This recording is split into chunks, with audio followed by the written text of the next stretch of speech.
first things first, don't go to the comments. No, really, don't scroll down, don't look at the comments. You could win a copy of Crafting the Cosmos, but this is going to be a little bit of a Scout's Honor kind of giveaway. Let's go ahead and talk about what this video is. You've seen the title, you know what's going on here. No, this is not on my list. Hi, I'm Alex Radcliffe from BoardGameCo, and this is my top 10 space-themed board games. But also a fun little game with the giveaway that you could totally 100% cheat on. We are going with Scout's Honor on this, and don't look at the comments until you, I guess, get the details.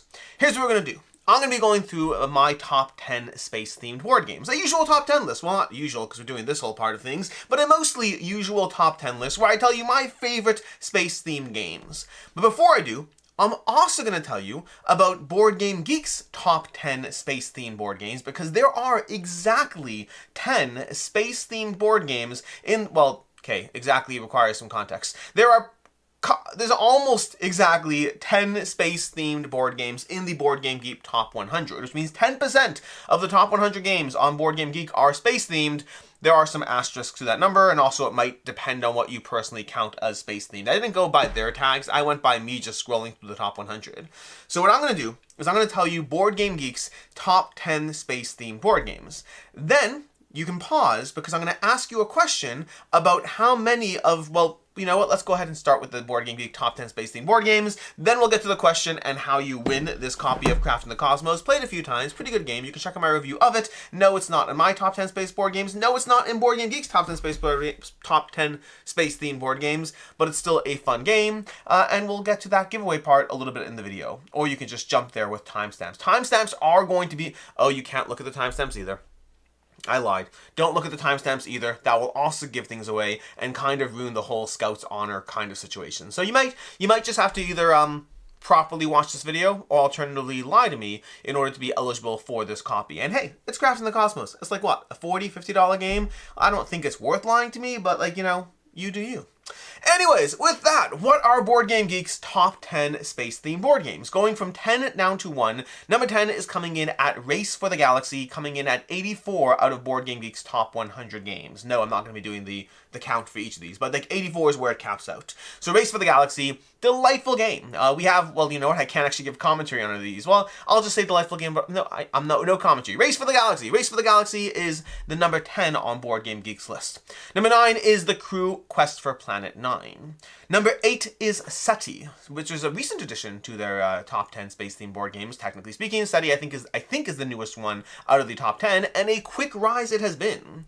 Number 7 is going to be Nemesis. Number 6 is going to be Eclipse Second Dawn for the Galaxy. Number 5 is going to be Gaia Project. Number 4 is going to be Star Wars Rebellion. Number 3 is Terraforming Mars. Number 2 is Dune Imperium or Dune Imperium Uprising. Remember how I said kind of exactly, and then I changed my mind immediately because technically Dune Imperium and Dune Imperium Uprising are both in the BoardGameGeek top 100. I'm counting it as one game for the sake of this top 10 part of things. And then number 1 is Twilight Imperium.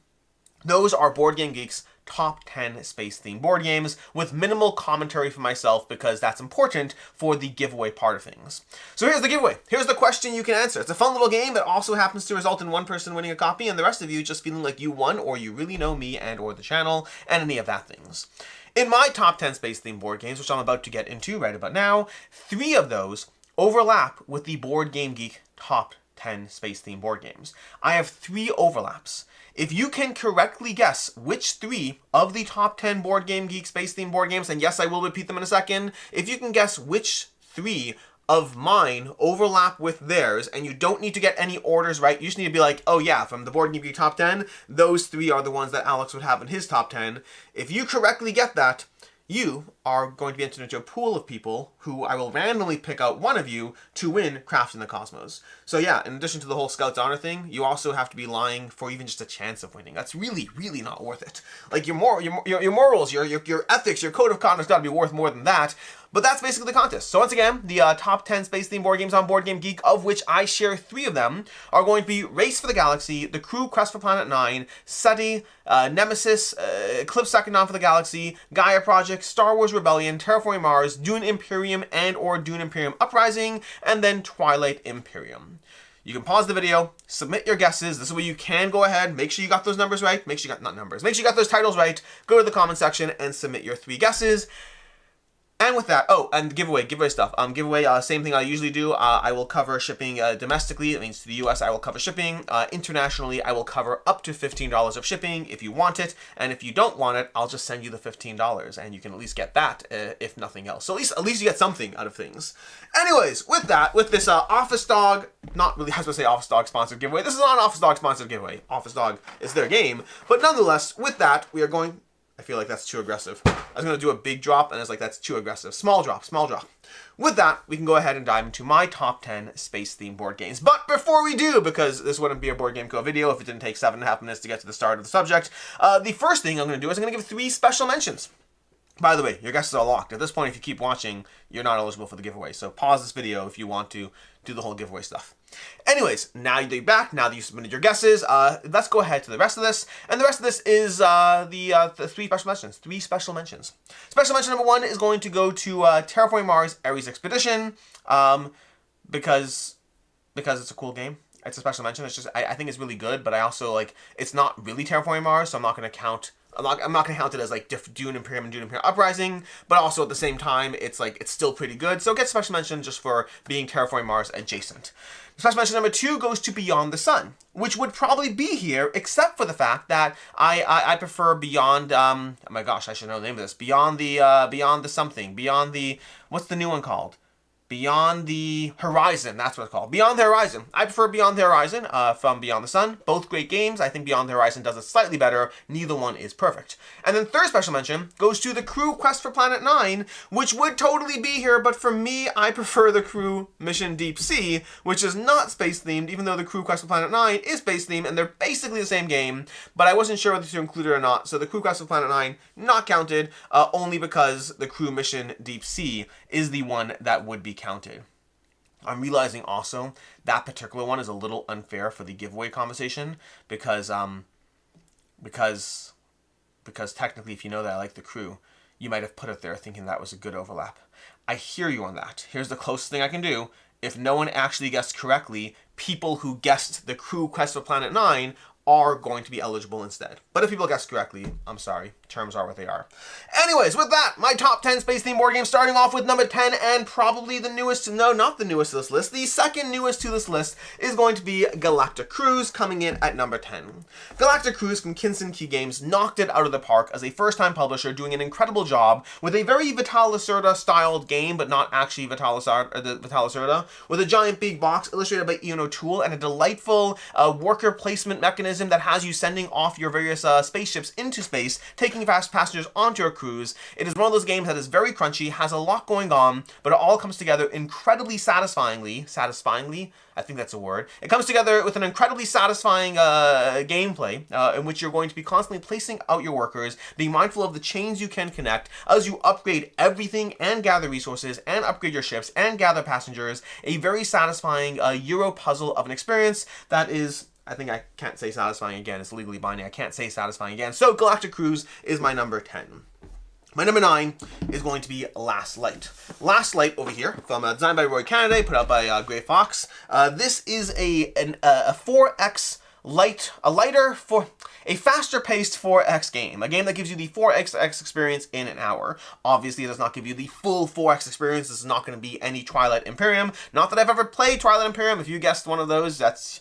I've never played Twilight Imperium, at least not yet. But Last Light gives you a delightful, it's an hour long. This game consistently plays in an hour, giving you a very streamlined 4X experience that gives you most of what I want out of a 4X experience, but in a faster gameplay. Plays great at 2, 3, 4 players. I find once you get to higher player counts, I like it a little bit less. Still fun, but honestly, at 5 players, I'll just play El Grande. Not that it's comparable, but I just really like El Grande. And at 6 or more players, I do find that this is a little bit, a little too chaotic for my personal taste. Still good, but I'd just rather play other games. But at 2, 3, or 4 players, and honestly 2 players is also not my favorite. 2 players is fun, I enjoy it, but I'm going to play other games with 2 players. So if you want an excellent 4X at 3 or 4 players that plays in an hour or less, Last Light will deliver. Great game, highly recommend it. From there, we go to my number 9, my number 8. My number 8 is Planet Unknown. Planet Unknown, which honestly is a shame that this is not in the BoardGameGeek Top 100. I feel it kind of deserves that spot for the combination of gameplay as well as the just general satisfying polyomino. It has that like kind of gateway appeal that can often elevate a game into the top 100. The top 100 is, after all, not just the best rated top 100 games, it is to a certain extent a popularity contest at the same time. So games like Planet Unknown really can work out well in that top 100. But yeah, it's a great polyomino based game, works well at a variety of player counts, plays great at 2 players. I've played a ton of 2-player Planet Unknown. I've also played a ton of, well, insert higher player count number here. It goes up to 6. I haven't played a ton at any specific player count. I played a lot of 2, I know that. But outside of that, I played it at 3, 4, 5, and 6 players, and the rondel nature of it does mean, the simultaneous selection rondel nature does mean that it doesn't slow down too much. You can play a 6-player game of Planet Unknown, and it's only slightly slower than a 2-player game of Planet Unknown. It is slower, but slightly slower. But it is delightful, highly variable, gives you a polyomino fun of just cramming things onto your planet as you deal with different planets and different corporations. Definitely one that I highly recommend you check out if you find the time, or you can play it on Board Game Arena. You can also play it on Board Game Arena and see if you like it there. It's a pretty good implementation. I do still find polyomino pieces something so satisfying about them in person, but if you can't, Board Game Arena is definitely not a bad way to go. Coming in at number 7, we have Welcome to the Moon. Welcome to the Moon, my favorite version of Welcome to. There's Welcome to Your Perfect Home, Welcome to Las Vegas. That one kind of I skip on. Welcome to Your Perfect Home is still a great game. Welcome to the Moon, in my opinion, is better. And speaking of Board Game Arena, you can play like the first 3 missions on Board Game Arena. You can't play the whole thing, which is a shame because I love going through the entire 8-episode arc of Welcome to the Moon. Basically, it uses the same core principle as far as how things work. The same core principle that is present in Welcome to Your Perfect Home. It's a flip and write game. You flip a bunch of cards. Each player selects a combination of a number and an ability, and then uses that on their, well, I guess depends which board you're playing on, because there are 8 different boards in Welcome to the Moon, of which number 8 is my least favorite, number 1 is my second least favorite, and the rest are all pretty awesome, giving you different things. I think 2 is still my favorite. I think board number 2 still has my favorite little puzzle as far as making it all work. But the point is, you get a ton of variety in this box. There's also kind of a semi-campaign aspect to go through as well. But honestly, I don't really deal with that. I just find this is great. Pull it out, grab a map, play your game. Welcome to the Moon definitely makes the cut on my list at number 7. Coming in at number 6, we have Under Falling Skies. You'll notice, by the way, we have no overlap with the top 10 on BoardGameGeek, at least not yet, because all of my overlap starts at number 4. My overlap starts, I forgot a game. I have to go get a game. I'm going to have to get up because I'm missing one of these games on the table. But nonetheless, my overlap is all in the top 4, so we can wait till we get to there. But coming in at number 6, we have Under Falling Skies. Under Falling Skies is a solo puzzle that technically is cooperative as well. The box says like 1+ players. It's a solo game. Do not play this at 1+ players. Well, play it at 1+ players. Don't play it at 2+ players, unless you're teaching people. For the sake of teaching people, that's great. But it's a solo game that has a campaign mode to go through. Although, again, that's just icing on the cake. Gives you a way to unlock more things. But it's just, I should go through. I have an idea, but that's neither here nor there. Under Falling Skies is a great game of rolling dice and assigning them to various actions on the board as you play through different combinations of maps and cities and all these things while trying to build out your robots if you're playing with the robots, but I do like the robots, they're kind of fun. You're trying to basically shoot various aliens out of the sky and survive an alien assault, and there's all these difficulty modifications, there's that unlocking aspect, there's various characters you can use, the whole campaign to go through. It is a delightful game. It's been in my collection since I want to say like 2019, 2020, whenever it came out. It's been in my collection since it came out, and as not once have I thought of letting it go. It just gives you that kind of satisfying solo experience. My number 5. I'll be right back. My number 5, I have to get the game.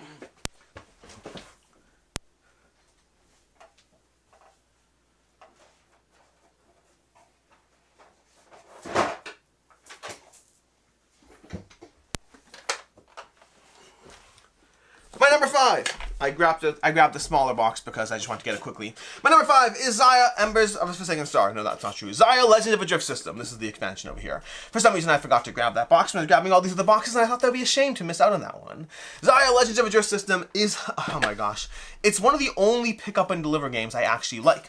I don't love pick up and deliver as a mechanic. I tend to enjoy the game. Like, I'll have fun playing it, but then when I'm done, I feel like I was going on a bit too many homework assignments and didn't feel the full sense of agency that I can often feel feel in more interesting games. That's not true with Xayah Legends of a Drift system. Xayah is a sandbox explorer game that gives you a ton of things to do, of which some of that's going to be some degree of pick up and deliver, but ultimately you're engaging in epic space combat as you take your spaceship, launching off into space, engage with some degree of polyomino puzzle as you upgrade your spaceships and place various polyomino weapons and shields and engines into your spaceship as you go along and try to explore various planets, try not to die, try to make your way through various shield systems, smuggling your ship through various back entrances onto certain planets, or alternatively just trying to avoid or hunt down the various NPC characters you can deal with. Roll a 20-sided die, boom, you got a point. Well, roll a 20-sided die and land a 20, boom, you get a point, and that's going to be one of the key points you need. Those moments are epic. Whether it's you getting it or whether it's an opponent getting it, there's something incredibly satisfying of watching that play out. Try not to get stranded too long in space because you can run out of, well, momentum to a certain degree and have to kind of pedal your way back home, which is not that much fun. But the rest of the game is incredibly fun. It is one of the best sandbox games, not one of that. It's probably my favorite sandbox game. I'd have to go through all my games in my collection, but I think it's my favorite sandbox game in my collection. Coming to number 4, we get to the first overlapping title. So if you guessed this one, you have one down. That is Dune Imperium. No, I still have not played Uprising. I still plan on playing Uprising. It's on my list of games that I will be playing this year. Almost certainly, definitely, maybe, probably. But Dune Imperium is an excellent worker placement and deck building game. One of the best ones. Yes, I still prefer Arnak. Yes, I still think Dune Imperium is amazing. Yes, I recognize that Dune Imperium is more well-liked than Arnak. No, it doesn't have to be like an iPad versus Android conversation. Yes, I'm still contributing to the iPad versus Android conversation by having this little mini conversation right now. Dune Imperium, it's excellent. The deck building here is incredible. The tension of the game is incredible. The worker placement, the puzzling, the management of your spice, of your money, of your Solari and your water and all that as you try to go up the various faction tracks and engage in combats and know when to push just a little bit more to get those points that you need and knowing when to back off. This is an incredibly fun experience. Came kind of out of nowhere, and to a certain extent it had that initial like, hey, it's an IP game, let's write it off to a small extent, but boy did this one manage to deliver. It managed to deliver in spades. It has 2 games in the BoardGameGeek Top 100, Dune Imperium and Uprising, which is basically the same thing. The Rise of Ix expansion made it even better. Like if you played Dune Imperium and you thought that it needed a little bit more, which I certainly did. I love Dune Imperium, but like Dune Imperium to me was my number 88 game. I think the first year I had it in my top 100, it was my number 88. Then Rise of Ix came out and it jumped to like 30. Rise of Ix to me is the go-to expansion for this game. I still have not played Uprising. I've heard good things. The other expansions, honestly, I don't think are that necessary. They're not bad. I don't mind them, but I certainly don't care about them the way I care about Rise of Ix. Coming in at number 3, we have possibly the one that's going to throw people off. Meaning, if you are somebody who put down your 3 games, you probably got one of them that I haven't even said yet. You might have gotten Dune Imperium, and then you might have put Quest for Planet 9 instead of this one, in which case I do apologize. I really do. I actually feel a little bit bad about that, but it still is what it is. My number 3 is Seti. I am really enjoying Seti. I don't know if this video is going up before my review of Seti is going up. That I don't know. But Seti is a lot of fun. Beautifully produced. It's beautiful production in general. Got incredibly satisfying gameplay. It's another one of those Euro puzzles where you can just cascade actions into actions and get a little bit more done. You constantly feel like you're not getting enough done, but then you get to like the 3rd, 4th round of the game and you're like, I actually have done a lot in this game. I've managed to really move up certain tracks, have those satisfying combos, play these cards, launch my satellites, scan for probes, doing all these things in the game while unlocking 2 alien civilizations. My biggest complaint, my only real complaint against the game is I do think it runs a little long for the experience you get out of it, but also I think it's so much fun to play that I don't know if I care that strongly, although I am excited for the upcoming expansion because it does sound like they might possibly address that a little bit. I don't know. Hey, but look at that. CGE got 2 games in this top 10 space themed games. I would not have expected that. I didn't even realize that until right now. But that's that. We have Seti over here as my number 3. My number 2 is going to be Unsettled from Orange Nebula. Yes, that's the entire box set that's above my head over here, but we grabbed one box for you, which eagle-eyed amongst you may have noticed, although if you're paying that much attention, oh boy. I mean, I appreciate it, but oh boy. But Unsettled over here is a delightful space-themed game, a solo or cooperative puzzle in which you wander off into space, read through a whole bunch of fairly hilarious text over here. You're gonna be going, well, fairly funny. Let's go with funny. Some are hilarious, some are just funny, but it's well written. It gives you a fun little adventure. It gives you an action optimization puzzle as you try to combine just powers and abilities. The whole game is about going onto different planets and systems and finding different combinations of powers and abilities, and then using those to fuel whatever little engine you have going, and gives you an incredibly satisfying experience. Highly recommend checking out Unsettled, both for solo and cooperative play. I'd be very intrigued to see a competitive module, but I don't think that's in the spirit of the game, so let's not ask for that. And then my number one, which is probably the easy one if you are a fan of the channel, if you watch much of my content at all, but my number one is Terraforming Mars. I still think Terraforming Mars delivers one of the most incredible experiences. Yes, it has dropped from being my number one game of all time, like which is a spot that I held for like 3 or 4 years, but it's still an excellent game. Like, just because it's not my number one game of all time, it's still very much in my top 10. I think it was like 3 or 4 this past year. I love playing through Terraforming Mars. I love playing through solo. I love playing through Ares Expedition. I love playing through... I still need to play the new content, like the new solo content, like the proper modules that came out. But I've played through a whole ton of the maps and everything. I think the only expansion I haven't played is still Venus Next, which is actually the first expansion, ironically. But all in all, Terraforming Mars delivers a satisfying tableau experience that... whenever I play this, and you don't need to start with the big box, honestly, playing with the basic regular game is going to give you get the base game and Prelude. That's going to be 99% of the experience. You're really not missing out on much if you just get those 2 things. Everything else is just further bling and customizations, which is great if you love this game, kind of unnecessary if you're not fully obsessed with it. But Terraforming Mars is an excellent space-themed board game, was my number one game for several years running, and is still in my top 10, and I don't know if it could leave my top 10, that's always possible, but for me, this experience is one of the best out there in board gaming. And so that's my top 10 space-themed board games. By now you know if you've made the three for those keeping track were Terraforming Mars, Seti, and Dune Imperium were the 3 that I overlap with on the BoardGameGeek Top 100. Until next time, I didn't even mention, other giveaway stuff will be in the description, like I usually do. Until next time, I'm Alex Radcliffe from Board Game Co. I hope you found this video enjoyable in some way, and as always, I hope you have a good one.